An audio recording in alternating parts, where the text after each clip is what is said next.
So, ayan guys, time check. Ayan, mag-aalauna na. At nandito kami nila Kuya Rendon, ang team, para i-check ang our Palacio de Tagaytay na soon to be headquarters ng Team Malakas. So, ayan. Lalabas na ang caretaker natin. So, ayan. Tinitingnan namin nila Kuya Rendon. Ayan, another pa dito sa kabila. Ito kwarto din.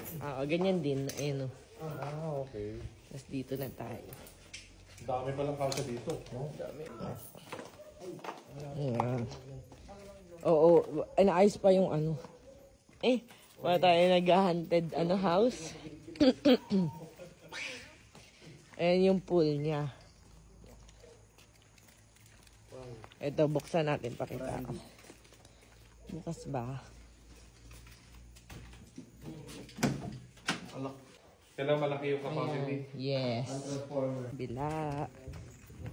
Oh, may kokak. Wala pong dam. Takot ako sa kokak.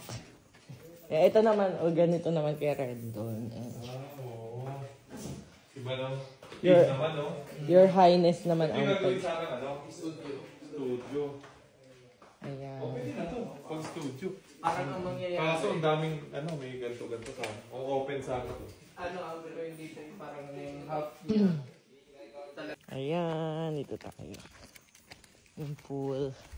Or tayo yung hunting. Ang gagawin ba? Ito yung function room. Yeah. Ito talaga yung nagustuhan ko, kaya lang namin to inan.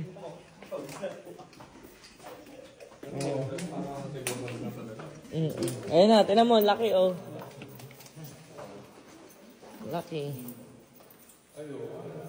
Diba, ang laki. Function room.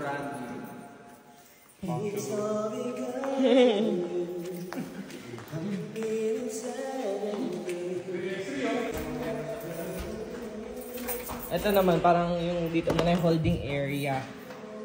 Kasi ito, meron din ditong kitchen. Ayan siya. Ito dito Kuya Rendon, oh. Ay, ayun na. Function room. Pero mahal din yung pinagawa niya dito, puro tiles din, loaded.